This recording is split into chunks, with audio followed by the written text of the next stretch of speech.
Assalamu alaikum warahmatullahi wabarakatuh, mpenzi mtazamaji, natumai umzima buheri wa afya.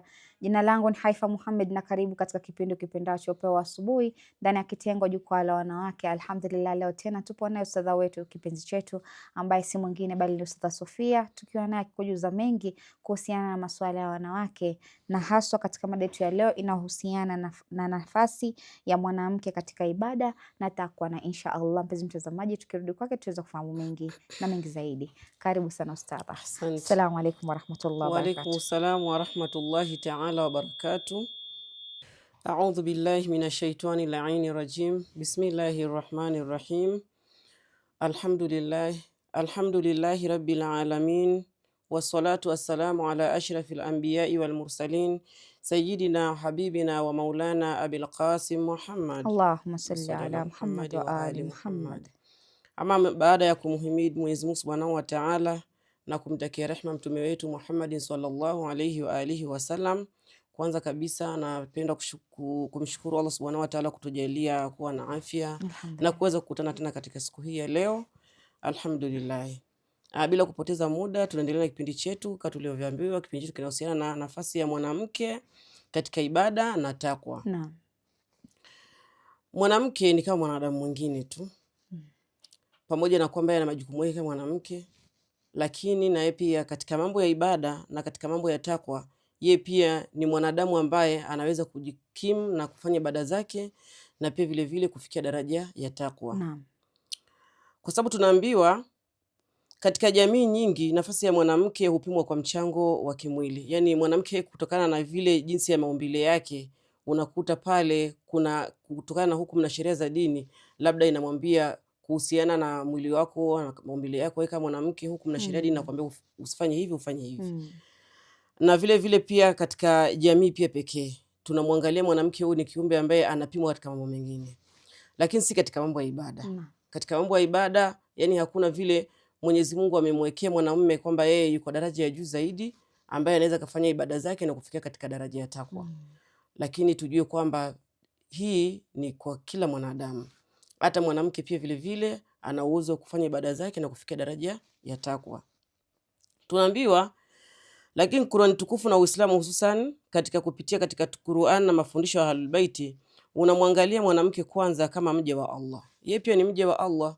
Yaani kama vile ilivyokuwa waja wengine au binadamu wengine. Kwa hiyo tukamwona kwa kuwa ni mwanamke, basi yeye kutokana na maumbile yake ya kike atakuwa yuko tofauti na wale wanadamu wengine. Hapana. Yeye pia ni mja wa Allah kama wengine, mwenye uwezo kamili wa kufikia daraja pia za juu za takwa ambazo ni za ukamilifu wa kiroho. Kwa hiyo mwanamke pia anaweza kufanya yale atakayoweza kufanya kwa ajili ya Allah, kwa ajili ya Mola wake. Na hapa tunatakikana tujue kitu kimoja kuhusiana na daraja la, unajua kuna ile kufanya ibada ya kawaida na kufanya ibada mpaka kufika katika daraja ya takwa. Kuna ile ibada tu kawaida, mtu anaweza kufanya zake ibada, anaswali, anafunga, anafanya hivi, lakini ukakuta ule mtu hajafanya ile ibada yake akafika katika daraja ya takwa. Daraja ya takwa hapa ni ile mtu kwamba ukuwe unafanya ibada zako kwa ile ikhlasu nia. Ufanye ibada kwa ajili ya utakaso wa nia yako kwa ajili ya Allah Subhanahu wa Ta'ala. Kwa sababu watu wengi sana, hata tukiacha kwamba eti kwa sababu tunamwongelea mwanamke, hata asiyekuwa mwanamke, unakuta watu wengi wanafanya ibada, lakini wanafanya ibada kwa ajili ya kujionyesha kwa watu. Kweli. Na hii tunaita ni riya. Ndio. Na ikiwa lengo la kufanya ibada yako ni kwa ajili ya kufanya riya ili watu wanione, nimetoa ili watu wanione, nimefanya ili watu wanione, nina swali ili watu wanione. Ukifanya kitu kama hiki, ina maana unafanya kwa riya. Na ujue utakapofanya kwa riya pale itakuwa kwamba hakuna ikhlas. Ndio. Hakuna utakaso. Hakuna ile kwamba utasema kwamba utapata takwa kwa Mwenyezi Mungu. Na ujue hakuna thawabu utazipata pale. Kwa wanadamu utakapowapatia kitu watakupatia sifa tu. Sifa utazipata kwa watu, lakini kwa Mwenyezi Mungu takwa utaikosa. Kwa Mwenyezi Mungu thawabu utazikosa. Kwa hiyo hii ni kwa kila kiumbe, kwa kila mwanadamu. Ili kuweza kufikia daraja ya takwa, ufanye ile kwa ikhlasi nia kwa ajili ya Allah Subhanahu wa Ta'ala. Kwa hiyo hili si kwamba eti mwanamke kwa kuwa yeye ni mama wa nyumbani, ana majukumu mengi, ana mambo mengi anatakana kufanya, ikawa kwamba yeye hataweza kufikia yani kufanya ile ibada zake kwa ikhlasu nia na kwa ajili ya kuwa na ile takwa kwa ajili ya Allah Subhanahu wa Ta'ala. Mwanamke pia ana uwezo wa kuweza kulifanya hilo. Kwa hiyo tunaambiwa kwamba mtu utakapofikia daraja ile ya ibada ya juu, hata kama kutoa, unaambiwa ukitoa, toa kwa mkono wa kulia na mkono wa kushoto usijue. Ndio. Usifanye matangazo. Naam. Na sadaka zote tunaambia anayezihifadhi ni Mwenyezi Mungu Subhanahu wa Ta'ala. Ibadati zako unazozifanya usifanye tu kwa sababu unataka kwenda kuswali zako, mimi naenda kuswali ukaanza kutangaza.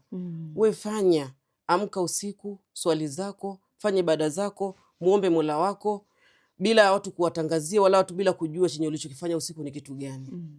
Hivyo haitakikani ukifanya kwa ajili ya matangazo. Lakini ukifanya kwa ajili ya Mola wako, amka usiku na wewe ni siri yako na Mola wako, ulichomuomba ni wewe mwenyewe na Mola wako, pale utakuwa utakapofanya hivyo itakwenda ifikile daraja ya takwa, kwamba wewe umekuwa na kiwango kile cha juu kabisa cha kufanya nini? Ibada. Lakini kama ibada yako unataka ikue tu ile ya kawaida, ndio pato basi utaswali, utafanyaje, watu wakuone umetoa hiki, watu wamekuona, watakusifia tu, lakini hakuna thawabu yote utakayoipata. Kwa hiyo mwanamke pia vile vile anaweza kulifanya hilo na akafikia daraja ya takwa na akawa ni mja mwema kwa Mwenyezi Mungu Subhanahu wa Ta'ala. Tunaambiwa Uislamu haujaweka mwanamke kuwa mfuasi wa daraja la pili. Yaani si kwamba mwanamume yuko daraja la kwanza, mwanamke yuko katika daraja la pili, hapana. Tunaambiwa katika ibada kinyume chake, yani umeweka mizani moja kwa wote. Ibada Mwenyezi Mungu Subhanahu wa Ta'ala ameweka mizani moja kwa wote, kwa mwanamume na kwa mwanamke. Thawabu ni hiyo moja. Wewe bora tu ujipinde na ufanye kwa ajili ya Mwenyezi Mungu. Daraja utakayepata wewe na daraja atakayepata mwanamume ambaye pia amejipinda itakuwa daraja moja kwa Allah Subhanahu wa Ta'ala. Hajasema kwamba huyu atapata ya kwanza, atapata ya pili. Na kuna hii tunaita kwamba imani. Unaona imani, mtu ukiwa na imani alafu ukawa ndio unafanya ibada kwa ikhlasu nia, pale takwa ndio inakuja. Imani ni ile kwamba mwenye mtu ukuwa na ile imani iliyokuwa ni thabiti. Imani iliyokuwa imeshikamana kabisa. Ina maana imani yako ikiwa ni yenye kutetereshwa tu kidogo, akija mtu akupatia mawaidha ya kiroho kupitia kwa wenzetu, ukiona kwamba umetingishika pale, ujue imani yako bado haijawa sawa. Kwa hiyo imani yako ikiwa sawa na ibada zako pia utazifanya kwa uzuri, na pale ile ikhlasi pia itakuja kwa uzuri, na takwa pale itajitengeneza. Kwa hiyo hili mwanamke pia ana uwezo kuwa na jambo kama hili. Awe na imani yake nzuri, si kwa sababu ni mwanamke basi utakapomwambia tu kidogo, kwa sababu tunajua kwamba wanawake ni watu ambao wanatishwa tu na wakaogopeka. Kwa hiyo ikiwa ni mwanamke ambaye yuko na imani yake iliyokuwa ni thabiti kabisa, hata utakapomwambia vipi, mwanamke huyu hata utetereka. Akifanya na ikhlas, takwa inakuja pale juu yake. Kwa hiyo mwanamke pia ni mtu ambaye ana uwezo wa kuibeba nini? Takwa katika ibada zake. Tukiangalia tunaambiwa katika mizani ya Allah si jinsia bali ni takwa. Ndio. Tuje katika Qur'an tukufu, Mwenyezi Mungu Subhanahu wa Ta'ala, baada a'udhu billahi minash shaitani la'ini rajim, bismillahir rahmanir rahim.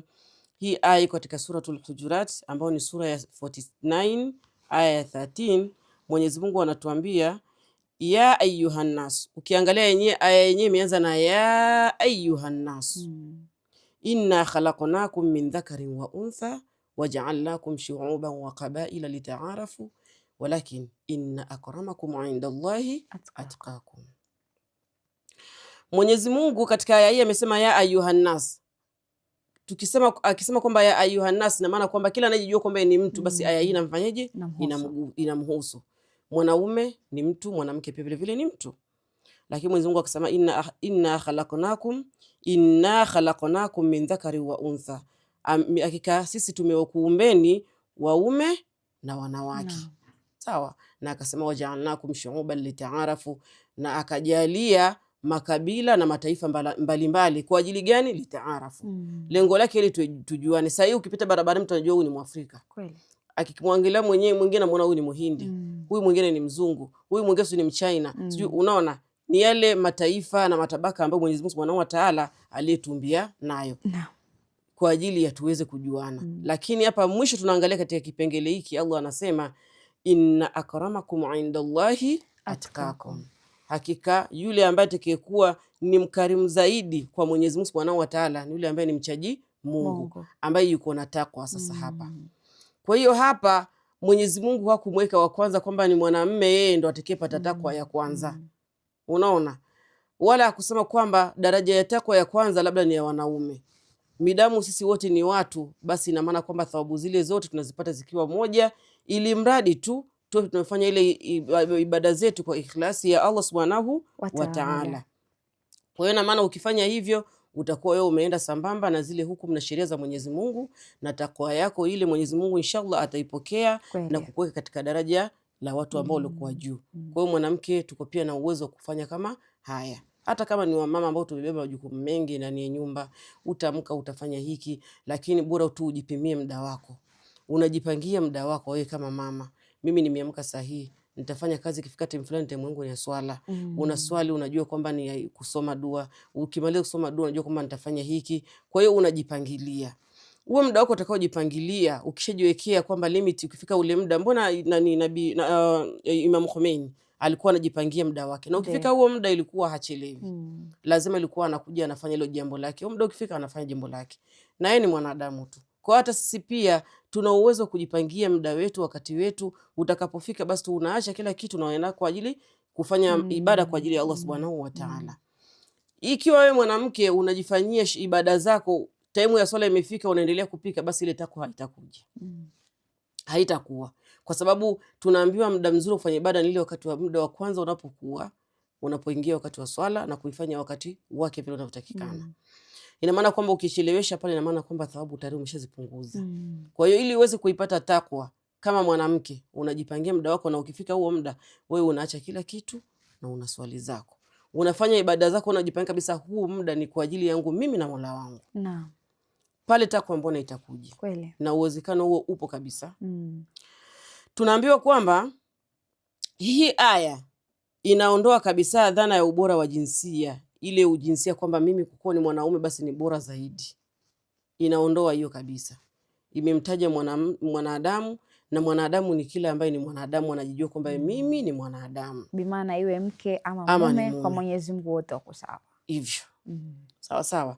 Kwa Allah hakusema aliye mwanaume, bali aliyekuwa na nini? Na takwa zaidi. Ndio atakayekuwa kuwa ni mbora zaidi kwa Mwenyezi Mungu Subhanahu wa Ta'ala.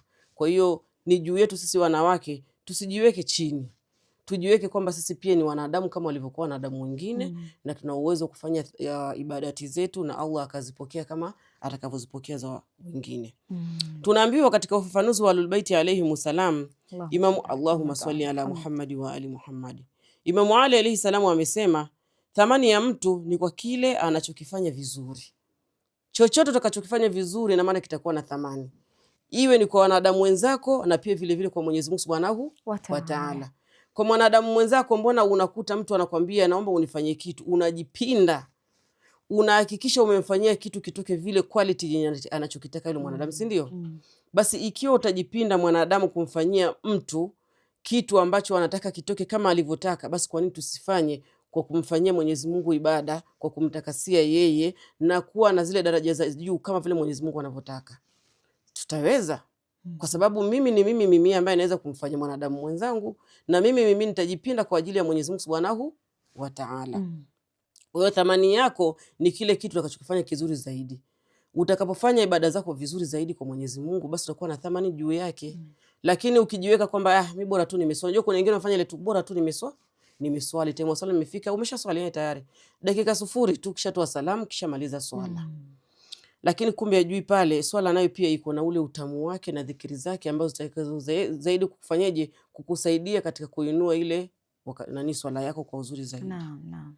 Kwa hiyo hivi mwanamke anapokuwa na ikhlas katika ibada, utakaso ule kwa ajili ya Allah Subhanahu wa Ta'ala katika ibada zake, dua, subira na utii, anafikia daraja ya juu kabisa mbele ya Allah.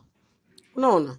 Kwa Mwenyezi Mungu amemweka hivyo, kajua kabisa kwamba huyu mwanamke pia ni mtu kama vile mtu mwingine. Kwa hiyo mwanamke utakaposwali swala zako vizuri, ukakaa chini na ukaziomba dua zako vizuri kwa umakini, na ukawa na subira. Subira tunajua Mwenyezi Mungu anajua sisi ni waja wake ambao tumebeba mambo mengi sana.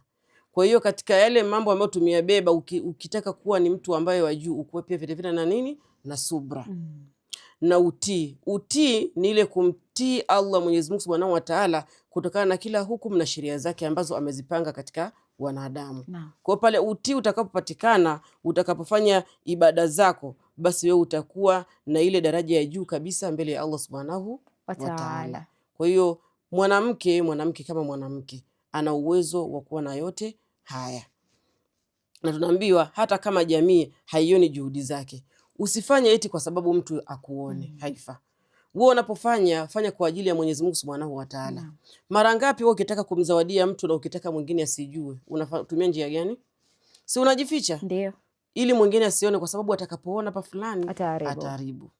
Atakapoona atataka na mimi sina uwezo kumchukulia kama hiki. Unaona? Kwa hiyo unatafuta tu juhudi yoyote ile ili yule mtu afanyeje, asione. Kwa hiyo kama unaweza kufanya juhudi kama hiyo ili mtu asije kaona, mbona usifanye juhudi yako ukajitengea muda wako ukafanya kwa ajili ya Mwenyezi Mungu na mwingine asijue? Hicho utakuwa umefanya kitendo kizuri zaidi, na tunaambiwa wakati mzuri zaidi wa kumwomba Mwenyezi Mungu ni ule wakati wa usiku, watu wote wamelala. Amka pale muombe Mwenyezi Mungu. Fanya ibadati zako pale usiku. Ukishamaliza pale, tafuta alfajiri imeingia, unaswali, unaendelea na mambo yako mengine. Na si kwamba labda utafanya kila siku. Hata kama ukijiamulia siku zingine utafanya, Mwenyezi Mungu hatakwenda kukuhukumu akakwambia kwamba mbona siku fulani hukuamka na ukufanya. Unaona? Kwa hiyo Mwenyezi Mungu anajua kwamba huyu mja wangu leo mwili wake pia umehitaji labda kupumzika. Si hata Mtume wetu Muhammad pia katika ile sura ya ayyuhal mudaththir kum fa'anzir wa rabbaka fakabbir wa ya suratul muzammil mudaththir, katika hiyo kwamba inuka na nani ile kwamba uswali.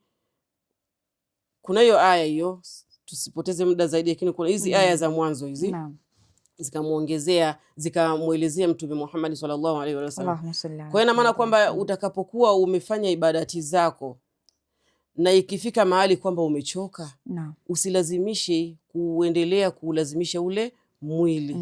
Unaona, lazima pia mwili unahitaji kufanyaje, kupumzika. Kwa hiyo si utakapokuwa unajitengea muda wako na kuswali ufanye kila siku umechoka ujipinde, ile utakuwa unafanya na unachoka na mwisho utakuja kuchukia kila kitu. Lakini ukifanya kwamba hapa nimechoka lakini nipumzike, kesho tena nitaendelea, lakini bora tu unajua umejipangia muda wako unafanya kwa ajili ya Allah Subhanahu wa Ta'ala, hilo halina shaka ndani yake. Tuangalie katika mwanamke kama kielezo cha ibada safi. Tukimwangalia Bibi Fatima, Bibi Fatima tu Zaharai alayha salam.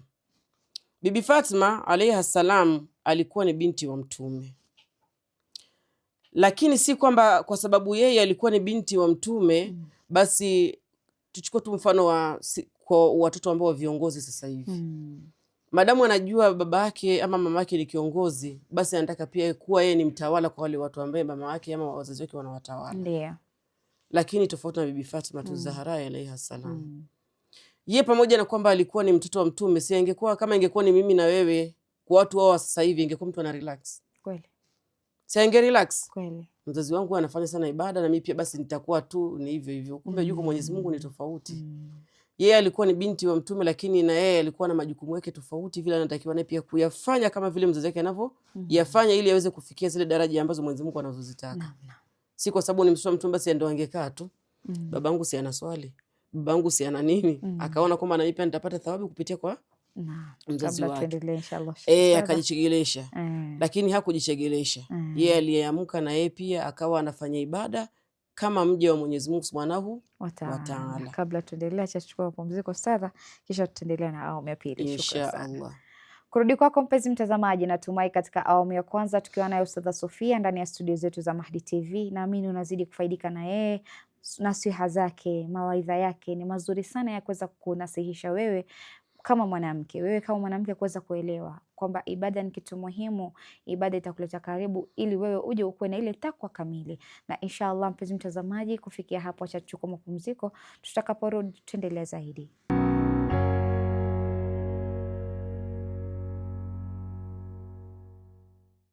Assalamu alaikum warahmatullahi wabarakatuh. Mpenzi mtazamaji, karibu tena katika awamu ya pili ya kipindacho Upeo wa Asubuhi ndani ya kitengo Jukwaa la Wanawake. Alhamdulillah, tunazidi kufaidika naye ustadha ambaye tupo naye ndani ya studio zetu za Mahdi TV, akizidi kukudadavulia mengi kuhusiana na masuala haswa upande wa wanawake. Na inshallah kama tunavyoendelea na mada yetu ya leo, inahusiana na nafasi ya mwanamke katika ibada na takwa, na tukirudi kwake tutaweza kufahamu mengi zaidi. Karibu tena ustadha. Asante. Na shukrani, bila kupoteza muda tuendelee na mada yetu. Tumeshilia kwa Bibi Fatima Zahra alayha salam. kama tulivyosema, Bi Fatuma alikuwa ni binti wa Mtume, hakujichegelesha kwa kuwa yeye ni binti wa Mtume akaona kwamba nisifanye ibada. Hapana, yeye pia alikuwa na majukumu yake mbele ya Mwenyezi Mungu Subhanahu wa Ta'ala kama mja wa Mwenyezi Mungu. Kwa hiyo naye pia alifanya ibada zake ili kwa ajili ya kuipata ile takwa na kuwa bora kwa Mwenyezi Mungu Subhanahu wa Ta'ala. Na pia vile alikuwa ni mama, alikuwa ni mke aliyakuwa akifanya majukumu ya mwanamke kwa mume wake kama vile mwanamke. Kwa hiyo yani si kwa kuwa yeye alikuwa ni mwanamke, ni mke wa mtu, basi akajichegelesha ama akasahau mambo ya Mwenyezi Mungu na akabezi labda kwa mume wake peke yake. Hapana, alisimama yeye kama mwanamke, yani mke wa mtu, na pia bado Mwenyezi Mungu hakumsahau. Akawa mama huyu, na alivyokuwa mama ina maana tena ni majukumu yanaongezeka zaidi. Kweli. Uwe mke, uwe mama, na bado Mwenyezi Mungu anakusubiri pale pale. Kweli. Hakumsahau Mwenyezi Mungu. Alilea watoto wake, akamtii mume wake katika kumfanyia yote yale ambaye anatakikana kufanya kama mwanamke kwa mume wake, na bado alikuwa na ibada akifanya kwa ajili ya Allah Subhanahu wa Ta'ala kama mja wa Mwenyezi Mungu Subhanahu wa Ta'ala. Kwa hiyo sisi wanawake tunatakiwa tuangalie wale wanawake wenzetu waliotangulia walikuwa wakifanya nini mpaka wakazipata hizo daraja za takwa. Walikuwa mifano gani? Kwa hiyo sisi mifano yetu ni kutoka kwao. Kielelezi chetu sisi tunachukua kutoka kwao. Sasa hivi sio mwanamke useme mimi nitafanya saa ngapi? Watu wananisubiri, mume ananiangalia, nyumba inaniangalia, bado tena basi hata nafasi ya kuswali pia nakosa kabisa. Usijichukulie unakosa nafasi ya kuswali. Usijichukulie unakosa nafasi hata ya kukaa chini na kumwomba Mwenyezi Mungu kaomba dua. Lengo kuu ambalo Mwenyezi Mungu alituumba nalo ni kufanya ibada. Allah alivyotuumba sisi waja wake ni kwamba akuumba majini na watu ila liyabudun. Exactly. Ni kuja kumwabudu. Mengine ni dunia. Na sisi tutayaacha. Dunia tutaiacha hapa, lakini sisi tunaondoka. Kabisa. Na tukiondoka kila tumesubiriwa na hisabu zetu kwa Mwenyezi Mungu. Tuko na hisabu, tukifika vitabu vyetu tutaonyeshwa ilikuwa ni kitu gani umefanya. Ibada je, ulifanya sawa? Haukufanya sawa? Ndio maana wanasema kwamba ukiamka vyema, ukiamka na uhai, basi ni Mwenyezi Mungu amekuamsha. Amekwambia rudi kwangu. Na kufanya istighfar. Kwa hiyo yote tunatakiwa tuwajue kwamba tunatakiwa kufanya. Ingawaje ni mke una thawabu unazipata kwa Mwenyezi Mungu. Ingawaje ni mama ukifanya kwa ajili ya yani ukifanya kile kitu kwamba ni jukumu lako kulifanya, lakini pia ni thawabu kwa Mwenyezi Mungu unafanyaje? Unazipata vile vile. Na pepo inakuwa rahisi kwa sababu la kwanza ukiangalia umemtoa mume wako. Toa umefanya. Umetimiza majukumu ya Mwenyezi Mungu. Majukumu yako wewe, ibada zako umetimiza, umefunga, umeswali. Hizo zote ni miongoni mwa mambo ambayo wewe kama mwanamke ni ya kukuingiza wewe peponi. Mwanamke gani ambaye hasingependa kuingia peponi? Hakuna. Si ndio? Pia katika hadithi Mtume wetu Muhammad sallallahu alaihi wa alihi wasallam, Allahumma salli ala Muhammad wa ali Muhammad, amesema mwanamke yoyote idha sallatil mar'atu khamsaha wa swamat sha'raha wa atwa'at zawjaha qila laha udkhulil janna min ayi abwabil jannati shi'ti. Mwanamke yoyote atakaposwali swala zake 5 na akamtii mume wake, pia tukaambia waswamat shahraha, na akafunga pia mwezi wake mtukufu wa Ramadhani, mwanamke huyu ataambiwa ingia peponi kutokana na mlango wote wa peponi utaka. Kwa hiyo na maana kwamba yani yote haya sisi kwetu ni ibada. Hakika. Kumtii mume, kumfanyia yale ambaye Mwenyezi Mungu, bora tu yasende kinyume na matakwa ya Allah. Utaingia peponi. Wewe ukilea watoto wako vizuri utaingia peponi. Bado hujakusanya na ibadati zako zote ukizifanya vizuri. Kwa yani tuko na njia iliyokuwa yani iko sambamba, rahisi ya kutufanya sisi tuingie wapi? Peponi. Ni rahisi kwa kusema, naam, lakini kuweka kwa action sasa. Wanawake wengi ndio tunaposhindwa hapo. Kwa hiyo tunaambia kwa pamoja na yote hayo Bibi Fatuma, lakini juu ya yote hayo kwamba yeye alikuwa ni binti wa Mtume, akawa ni mke, akawa ni mama, lakini bado alikuwa ni abida. Na ukiangalia pia alipofikia Bibi Fatuma Zahra, alikuwa na tasbih Zahra. Ndio hivyo sasa. Hiyo ilikuwa amepewa na Mtume, ameambiwa nenda ukafanye hivi, kafanye hivi. Maana alikuwa yuhisi kama kuna uchovu, anaonewa mengi maana yeye ukiangalia ni binti wa Mtume, lakini ana majukumu ambayo kuna watoto kuangalia, ukiangalia nyumba, kupika anasubiriwa yeye na nini. Sasa kabidi atake ushauri kwa babake, babake kampa ushauri huyo. Tukija kwa Bibi Zainab, Bibi Zainab kando na kwamba kulikuwa na vita, hakuna siku hata moja alikosa swalatul layl kabisa, pamoja hata ile siku ambayo ilikuwa ni vita pale, lakini Bibi Zainab alayha salam hakukosa kufanya ibada ya usiku, akisimama na akamwomba Mwenyezi Mungu Subhanahu wa Ta'ala. Hiyo ilionyesha takwa yake vile ilivyokuwa na ukaribu wake kwa Mwenyezi Mungu Subhanahu wa Ta'ala. Na ndio Bibi Fatima alikuwa ni abida. Abida alikuwa ni mja wa kumwabudu Mwenyezi Mungu Subhanahu wa Ta'ala. Na tukiangalia pia Imamu Hasani alayhi salam ambaye ni mtoto wa Bibi Fatima Zahra alayhi salam alisema, nilimuona mama yangu akiswali usiku kucha, lakini katika ile swala pale alikuwa akifanya nini? Akiwaombea kwa Mwenyezi Mungu waumini na majirani. Alikuwa anasimama usiku ule anaswali, lakini katika swala zake ilikuwa haachi kuwaombea waumini wala haachi kuwaombea majirani zake. Unaona ile takwa yake jinsi ilivyokuwa. Alikuwa hajikumbuki yeye mwenyewe. Tena alikuwa haanzi na familia yake. Haanzi na familia yake wala hajianzi yeye mwenyewe, bali ilikuwa anaanza watu wa nje kwanza, waumini kuwaombea, majirani kuwaombea. Kinyume na mimi na wewe sasa hivi hapo, ukiona jirani fulani nilikosana naye, huyu kwanza nitamwamkia usiku, huyu nitamuombea kwa Mwenyezi Mungu, Mwenyezi Mungu amshushie laana. Lakini Bibi Fatima hakuwa namna hiyo. Ni mwanamke mwingine ambaye alikuwa ni tofauti kabisa. Na alikuwa mwanamke mwenye malezi mema. Ukiangalia vile aliwakuza watoto wake, ndo vile tulivyoongelea kuhusiana na malezi. Ukiangalia ukuaji wa wanawe, Imam Hassan, Imam Hussein, Bibi Zainab, yani ni malezi ambayo mama yao amewapa malezi mema. Na mtoto hawezi kupata malezi mema, ni lazima kwanza yeye mama awe mwema. Au utaweza kumwambia mwanao swali aliyakuwa mwenyewe huswali, vaa hijabu aivaya aliyakuwa mwenyewe huivai, akati yeye kioo chake ni chako wewe hapo. Haya, utamwambiaje ya swali na wewe mwenyewe uswali? Hakika. Chukua kwanza maji tawadha na yeye mwenyewe, na yeye hata ukimwambia kweli mama anaenda kuswali, mimi nitafanyaje? Ndio nikaswali. Kwa hiyo huyo ni Bibi Fatima Zahra alayha salam, ambaye alikuwa anaamka anaswali na anaombea majirani zake na pia anaombea waumini vile vile. Kwa kisha kwa nafsi yake, yani akishamaliza kuombea majirani zake, akishawaombea waumini, kisha anajiombea na yeye mwenyewe, anakuwa ni wa mwisho. Kwa hiyo inaonyesha kuwa mwanamke anaweza kufikia daraja ya juu na kujitolea kwa Allah huku bado akiwa na majukumu ya kifamilia. Kwa hiyo tusije tukasema kwamba niko na majukumu mengi sana, mimi siwezi kufanya hayo yote. Hapana, ni tujipangie muda na wakati tujiwekee. Basi wallahi kwa Mwenyezi Mungu kila kitu kitakuwa ni chepesi kabisa, na tutaweza na tutafikia hiyo daraja ya takwa sisi kama wanawake. Ibada ya tuangalie tena na ibada ya mwanamke ndani ya majukumu ya kila siku. Si tuna majukumu ya kila siku?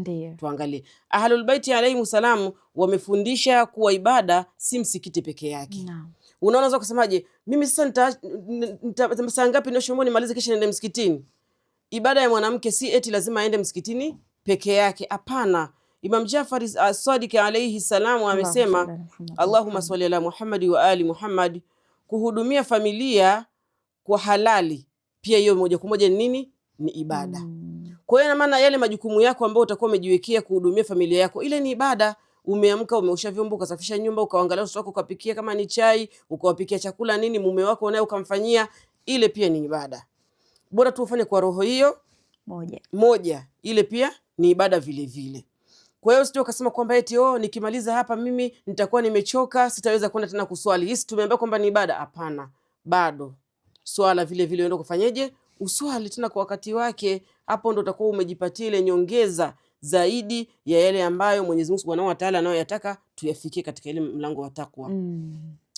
Hivyo basi mwanamke anaelea watoto kwa nia ya Allah, anayehifadhi heshima ya familia, anayevumilia kwa ajili ya Allah. Yote haya, lea watoto wako kwa ajili ya Allah, kwa nia ya Allah Subhanahu wa Ta'ala. Yani wafuate yale Mwenyezi Mungu anayoyapenda, wamtii Allah Subhanahu wa Ta'ala, wayafanya yale yote ambayo Mwenyezi Mungu anayoyapenda, anayoyataka waja wake wayafanye. Ukifanya hilo wewe mwanamke umejifanyia, hiyo ni ibada na unajipatia thawabu zako.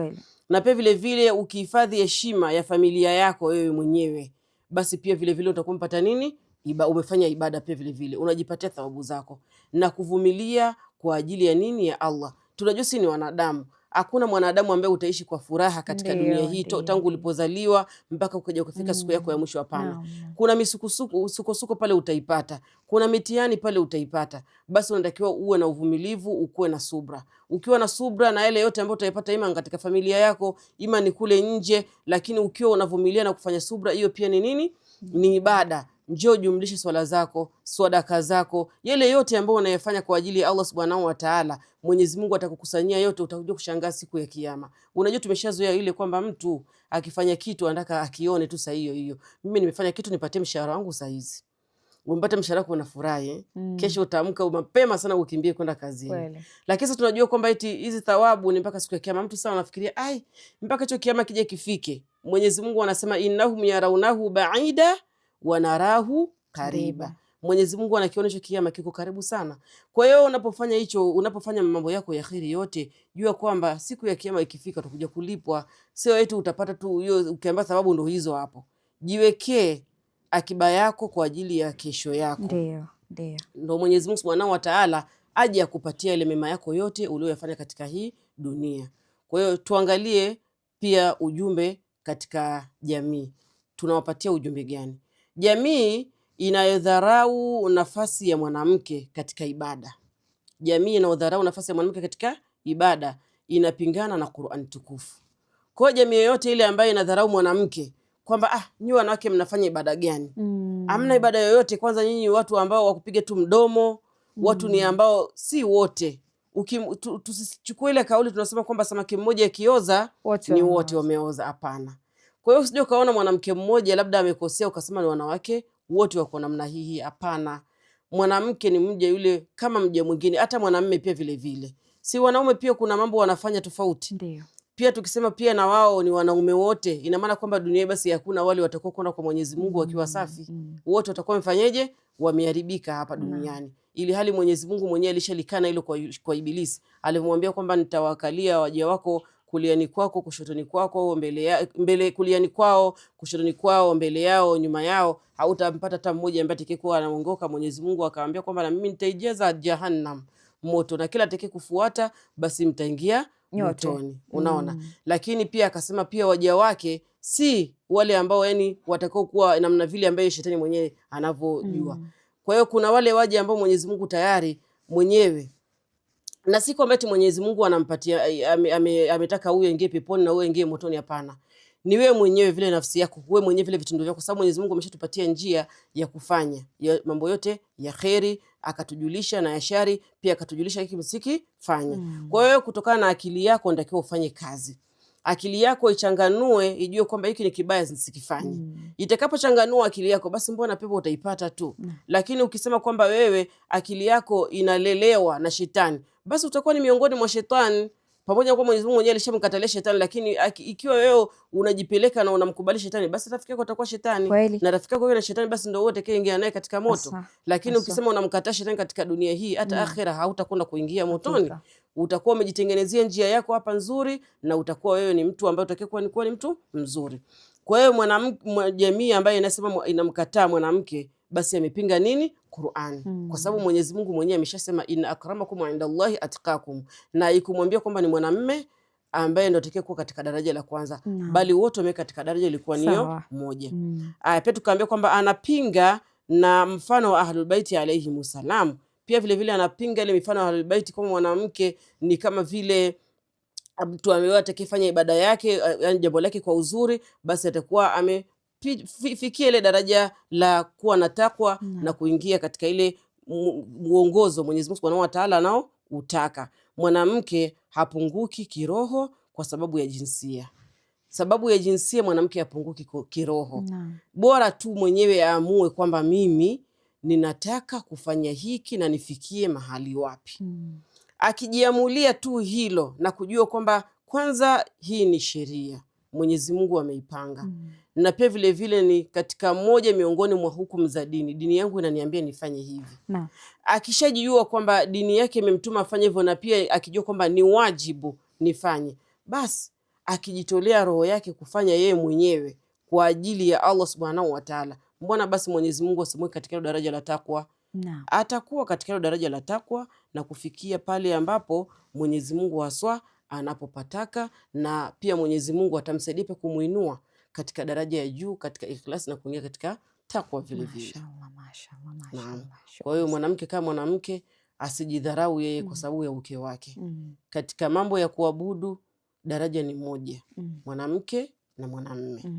Uwezo wa kukua yeye na kufanya ibada na akapata hiyo ikhlas na takwa kama vile mwanamume atakavyoweza, na hata yeye pia mwanamke vile vile ana uwezo kama huo. Kwa hiyo tusichoke wanawake kukua wake ndani za nyumba, kuwa wamama, na pia vile vile tusimsahau Mwenyezi Mungu Subhanahu wa Ta'ala. Tukiyakusanya yote, basi tutakuwa tuko na daraja ya juu zaidi na tutakwenda kupata hiyo pepo ya Allah Subhanahu wa Ta'ala kwa kuwa na takwa inshallah. Shukran sana ustadha, asante sana kwa kuweza kuelezea mengi, kutunufaisha, kuelezea jamii kuhusiana na masuala ya wanawake. Kwa wanawake najua tunaambua sisi ni watu ambao tuko nyuma kidogo, hasa upande wa kiilmu, lakini alhamdulillah kuwa na nasiha kama zako, mawaidha kama yako, nadhani yanamfaidisha yule mwanamke kuweza kujifahamu zaidi na kufahamu nafasi yake katika jamii na katika dini. Shukran sana. Kurudi kwako mpenzi mtazamaji, natumai katika awamu ya pili tukiwa naye Ustadha Sofia ndani ya studio zetu za Mahdi TV unazidi kuelewa mengi ambayo anazidi kuyanasihi ama kukunasihi wewe na kupa wewe mengi, kujuza mengi, kufaidisha na mengi, haswa kwa maidha ambayo anakupa wewe, kwa sababu mwisho wa siku ni wewe kama mwanamke kuweza kutafuta ilmu, kutafuta dini. Na tukiangalia katika karne ya sasa ama nyakati za sasa hivi, wanawake wengi tumekuwa wavivu kuweza kutafuta ilmu. Imekuwa sasa ni kitu ambacho tunabakia sisi tunafuata upepo. Kila mtu atakavyosema hivi sisi tunaenda, tutaki kusoma, na hiyo ndio unakuwa mtihani wetu mkubwa. Na inshallah mpenzi mtazamaji, kufikia hapo sina mengi ya kusema isipokuwa ni kukwambia maasalam.